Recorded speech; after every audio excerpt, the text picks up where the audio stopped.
ಹಸಿವಿನಿಂದ ಬಳಲ್ತಾ ಇದ್ರು, ಯಾರು ಹೊತ್ತೊಂದು ಅಡ್ಡ ಕೊಡಲಿ. ಅದಕ್ಕೆ ಬಲ್ಲವರು ಮಾತಾಡಿದ್ರು, ಏ ಬ್ರಹ್ಮ, ನಿನ್ನ ಆಟವನ್ನ ಬಲ್ಲವರು ಯಾರು ಎಂದು. ಈ ಹಸಿದ ಹೊಟ್ಟೆಯನ್ನು ತುಂಬಿಸಿಕೊಳ್ಳಲು ಯಾರೋ ಒಬ್ಬ ಪುಣ್ಯಪ್ಪ ಈ ಕಡೆ ಬರ್ತಾ ಇದ್ದಾರೆ. ಅವ್ರ ಹತ್ರ ಏನಾದ್ರೂ ಭಿಕ್ಷೆ ಬಿಡ್ಬೇಕು. ಯಜಮಾನ್ರೆ, ನಾನೊಬ್ಬ ಅನಾಥ ಬೀದಿ ಭಿಕ್ಷಕ, ಹಸುವಿನಿಂದ ಬಳಲ್ತಾ ಇದ್ದೇನೆ, ದಯವಿಟ್ಟು ಏನಾದ್ರೂ ಸಹಾಯ ಮಾಡಿ ಯಜಮಾನ್ರೆ. ಈ ಮನುಷ್ಯ ಹಸುವಿನಿಂದ ಬಳಲ್ತಾ ಇದ್ದಾನೆ. ಇವನು ಕೊಡ್ಬೇಕಂದ್ರೆ ನನ್ನ ಹತ್ರ ಏನೂ ಇಲ್ಲ.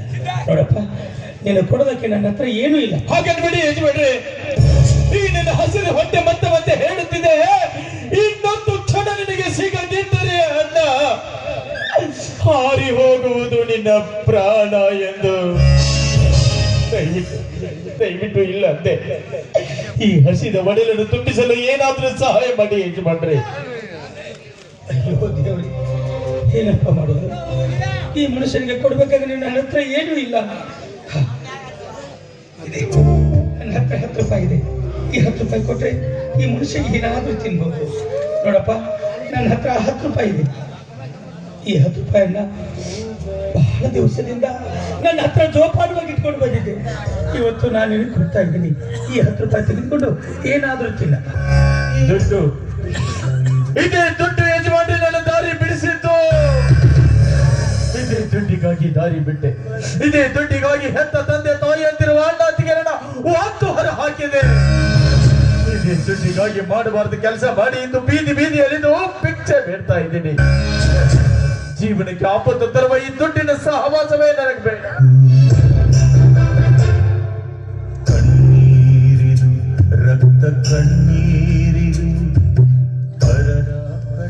ಅಂದ್ರೆ ಈ ದುಡ್ಡು ನಿನ್ನ ಜೀವನದಲ್ಲಿ ಅಷ್ಟೊಂದು ಆಟ ಆಡಿಬಿಟ್ಟು. ಹೌದಪ್ಪ, ಈ ದುಡ್ಡಿನ ಆಟನೇ ಹಾಗೆ. ದುಡ್ಡಿದ್ದಾಗ ಮನುಷ್ಯನ ಮನಸ್ಸು ಒಂದೇ ಕಡೆ ನಿಲ್ಲೋದಿಲ್ಲ, ಕುದುರೆ ಹಾಗೆ ಓಡ್ತಾನೆ ಇರುತ್ತೆ. ಈ ದುಡ್ಡು ಕೈ ಜಾರಿದ ಮೇಲೆ ಮುಗಿದು ಹೋಯ್ತು. ಈ ರೀತಿ ಬೀದಿಯಲ್ಲಿ ಭಿಕ್ಷೆ ಬೇಡಬೇಕಾಗುತ್ತೆ. ಅದಕ್ಕೆ ಬಲ್ಲವರು ಒಂದು ಮಾತು ಹೇಳ್ತಾರೆ, ದುಡ್ಡು ದಾರಿ ಬಿಡಿಸಿತು ಅಂತ. ನೋಡಪ್ಪ, ನನ್ನ ಸಂಕಟದಲ್ಲಿ ನಾನು ಏನೇನೋ ಮಾತಾಡ್ತಾ ಇದ್ದೀನಿ. ನಿನ್ನ ಹೆಸರು, ನಿನ್ನ ಊರೇನಪ್ಪ? ಹೇಳಿದ್ದಲ್ಲ, ಅನಾಥ ಭಿಕ್ಷುಕ ನಾನೊಬ್ಬ ಅಂತ. ಇಲ್ಲಪ್ಪ, ಈ ಪ್ರಪಂಚದಲ್ಲಿ ಯಾರು ಅನಾಥರಲ್ಲ.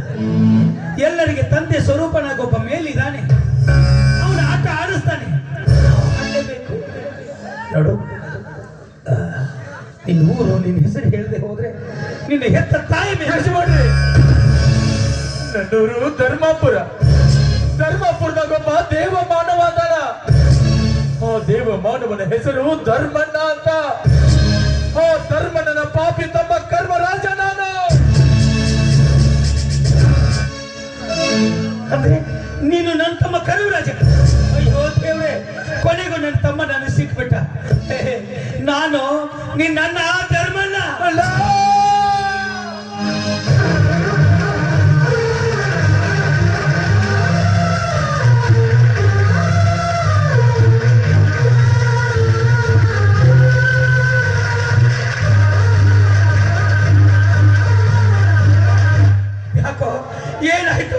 ಏನಾಯ್ತು ನಿನ್ನ ಸ್ಥಿತಿ?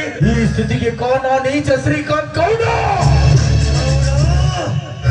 ಇಲ್ಲ ಸಲ್ಲದ ಮಾತುಗಳನ್ನು ನನ್ನ ತಮ್ಮನ ತಲೆಯಲ್ಲಿ ತುಂಬಿ ನಮ್ಮನ್ನ ಬೀದಿ ಪಾಲು ಮಾಡಿದೆಯಲ್ಲ ಮಗನೇ. ಬದುಕಬಾರ್ದು, ಇನ್ನು ಮುಂದೆ ನೀನು ಭೂಮಿ ಮೇಲೆ ಬದುಕಬಾರ್ದು. ಅವನನ್ನ